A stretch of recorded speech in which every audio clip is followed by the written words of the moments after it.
Hi everyone, 안녕하세요 여러분. My name is Shandor. Welcome to Cinemarea. This channel is all about South Korean movies and TV shows, and today let's talk about Mr. Sunshine, or Mr. Sunshine. Is it Mr. Sunshine or Mr. Shashine?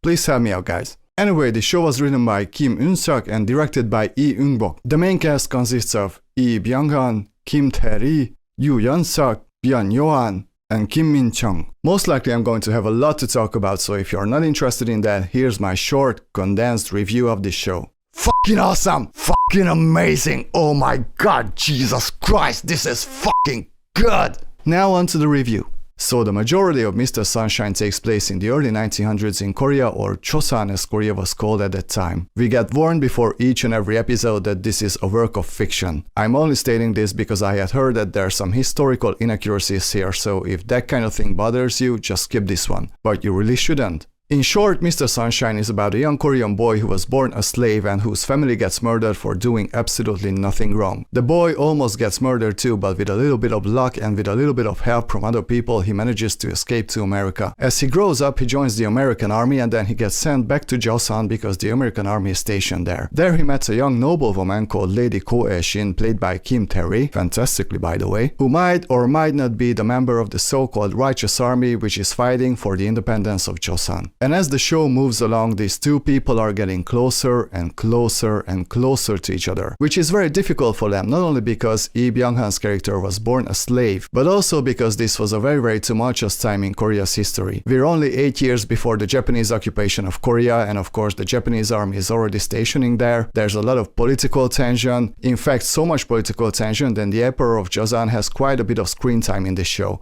He's a cool guy, I liked him, but tensions are so great that you can almost smell the smell of war in the air. What a freaking great show this is! First of all, the cinematography. This is probably the best looking TV show I have ever seen in my life. The camera work, the color palettes, the shot compositions are just magnificent. There isn't a dull shot to be found here, and that says a lot because this show is pretty long. It has 24 episodes. The average length of an episode is about 70 minutes, and there's not one boring shot to be found here. Amazing. Sometimes the cinematography has sort of a dreamlike quality to it, which is very appropriate considering this is the early 1900s, which is more than 100 years ago. It gives the whole picture a sort of nostalgic feel. If I were to rate this drama only based on how great this looks, I'd give this one 150%. It is that good. But of course, fantastic cinematography wouldn't be just enough. Thankfully, the writing and the acting is just absolutely brilliant here. It's an incredibly complex story with incredibly complex, rich, very well fleshed out characters. And speaking of characters, let's talk a little bit more about the main cast. Kim Min-jung plays the widow of a rich Japanese, and she is the owner of the Glory Hotel where Choi Yoo-jin, Lee Byung-hun's character, resides. She is very rich, she is gorgeous beyond belief, but also she's totally mysterious. She's probably the most mysterious character in this show. It seems like she knows everything about what is going on in the hotel, in the city, or in the country, and it's pretty hard to tell what her agenda is and which side is she on. In fact, one of the strong points of Mr. Sunshine is that it's pretty hard sometimes to tell what a certain character's agenda is. It keeps the mystery and the excitement in the show. And my god, is Kim Min-jung gorgeous. In the story, everybody is head over heels over Tae-ri's character, but I would definitely choose Kim Min-jung. Please be my wife. Yoo Yeon-seok plays a Chosan man who dressed as a Japanese and he's willing to kill you for just a little bit of money. In the beginning, he comes across as cold-hearted, ruthless and merciless. But as the story goes along, we get to know a very broken man with a big heart underneath his tough exterior. Yoo Yeon-seok gave a brilliant, detailed, emotionally impactful performance, and he was definitely one of the highlights of the show for me. Byun Yo-han plays a young man called Kim Eui-sung, and he is the son of the family that had Choi Yoo-jin's family murdered. So you can imagine how much tension there is when he returns from Japan and he gets the room right next to Lee Byung-hun's character at the Glory Hotel. And since he's completely oblivious to what his family had done, he's naturally very friendly to Lee Byung-hun's character, who of course resents him. And him being the groom of Lady Ko-e-shin also really doesn't help because Lady Ko-e-shin has other things on her mind. So Tae-ri plays Lady Ko-e-shin, a young, fragile, beautiful, noble woman. But she's also a little bit more than that. Her parents got murdered when she was just a baby and she was raised by her grandfather. When her grandfather realizes that he cannot keep her in a box anymore, he decides that she should have gun training, which is sort of a weird choice. What's even weirder is that this young, fragile lady is pretty freaking good at what she's doing. In fact, she would kick your ass at any time. That is actually another very strong point of Mr. Sunshine. This show has actually strong female characters without them ever losing their femininity. Hear that, Hollywood? Yes, this can be done. Anyway, Kim Tae-ri was magnificent in this show. She had a lot to do here. Her role was very physical, but also a very emotional one. At certain points she had to act very fragile, and at other points she had to be a gun-wielding, sharpshooting badass. Fantastic performance from a fantastic actress. And last but definitely not least, Lee Byung-hun. This man is an acting genius. I've seen him in quite a lot of movies, I have never seen him do a bad job anywhere, but since this show being as long as it is, and his character being so well fleshed out as it is, it gives him the opportunity to shine probably brighter than he has ever done before. His character is vastly broken, yet hopeful. In fact, every character in this show is broken in some ways, in different ways. That has a lot to do with the writing. Each and every character feels like a human being, with flaws, with weaknesses, with strengths, with desires, with goals, and Lee Byung-hun is just running with it. In fact, this show must be an actor's dream to play in, and Lee Byung-hun is just freaking killing it, man. Fantastic actor. While I'm still talking about the characters, I'd like to mention probably my favorite part of this show, which was the three main characters' relationship here. In the beginning, they kinda hate each other, and they have every right to do so. They've all come from different places, they all have different agendas, and they all have the same problem. They want the same woman, Lady Ko-shin. And it was such a joy to watch them interact with each other and maybe, possibly, probably getting to be friends with each other. They have quite a lot of drinks together throughout the show, and it's always a lot of fun to watch. Also, I have to mention Kim Kap-soo, who plays an older podder who's a little bit more than just a podder. In a way, his character was the heart and soul of Mr. Sunshine for me. He gave such a heartfelt performance, and I've always enjoyed his dialogues, especially with Lee Byung-hun. And speaking of dialogues, the dialogue is so brilliantly written here. Keep in mind, this is the early 1900s. People talked and behaved very differently, and you have to pay a lot of attention to the dialogue because what people say has a lot of hidden meaning behind it. Loved it, freaking loved it. Another strong point of this show was the romance and how it was portrayed. And trust me, this is a hard thing for me to say because I'm not a romantic guy at all. I don't care about romance, I couldn't care less about all these things. I'm basically a stone cold freaking bastard, okay? But I really enjoyed the subtlety of how the romance was portrayed in this show. Let me give you an example. In one episode, Kim Tae-ri's character discovers something very sad about her parents.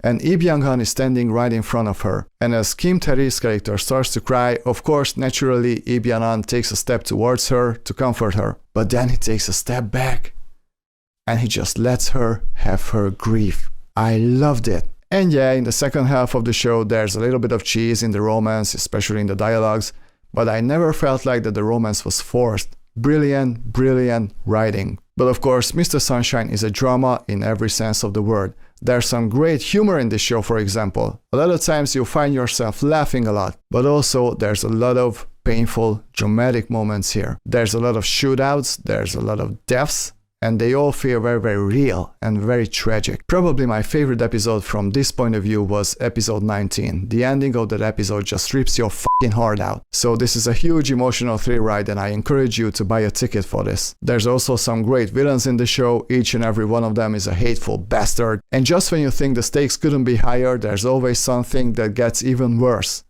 Brilliant writing. And the music, there's both songs and an orchestral score. And while I wasn't always fond of the songs, the orchestral score is just brilliant all throughout. Plus there's about 100 renditions of the Greensleeves melody, which I have always been a fan of. I'm a huge fan of Richie Blackmore, who was the guitarist in Deep Purple and Rainbow, and he used to play this melody a lot during live performances.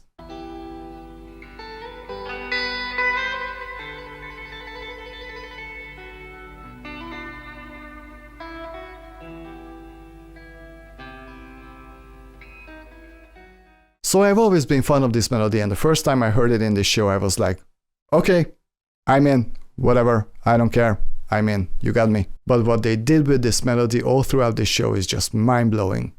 Beautiful music. One other pretty cool aspect of Mr. Sunshine is that there are a lot of plot threads here. And although it may seem like at first that these plot threads are separate from each other, as the show goes along and as the story goes along, All of these plot threads are intertwining and they all go in the same direction. Now on to some problems. Let's start with the most minuscule one. There's quite a lot of American characters here, and the main one is played by David Lee McInnes, who's actually the boss of Lee Byung-hun's character. And in the first half of the show, I didn't really feel like that his presence was justified, nor did I think that the actor did an acceptable job. Thankfully, as the story went along, the show gave a lot more humanity to his character, so in the end I was okay with it. Also, some characters say out loud what they are thinking when they're alone. Now, this is very much a double-edged sword. Sometimes it is needed, a lot of times it is completely unnecessary and unnatural, especially considering that there are a lot of times when an actor communicates so much just by looking a certain way. Another double-edged sword is that there are a lot of flashbacks here. Now, sometimes they are needed because there's a character who hasn't had any screen time for 5 or 6 episodes and we kind of forgot about him or her. But there are other times when I felt like that the show thinks that the audience members are idiots. We're not. But unfortunately, my main and biggest problem with Mr. Sunshine is the last episode. Hold your horses. Hold your horses. I did not say it's bad. Let me explain. So the last episode is 90 minutes long. It's basically a movie within a movie. And even though it is 90 minutes long, I kind of felt like the pacing was a little off. And it seemed to me that they were rushing a lot of character arcs to be wrapped up. I think that they were shooting for a huge emotional impact, and unfortunately, I myself didn't really get that here. Don't get me wrong. It's all good. It all makes sense. It's not like the show shits on everything that had happened before. It's not like they didn't care. It's not like they did a slacker job. It's just that I think the emotional impact that they were shooting for kinda got lost. And unfortunately, because of this, I can only give this show an overall rating of 90%, which I think is still a pretty good rating, and overall I enjoyed this show immensely. This is the TV show of TV shows. If you like good dramas, go and watch it, you'll not be disappointed. Anyway, thank you guys very much for watching. Please don't forget to like and to subscribe. And please leave a comment on which movie or TV show should I review next. See you guys next time. Tom Sugane Mannayo. Bye!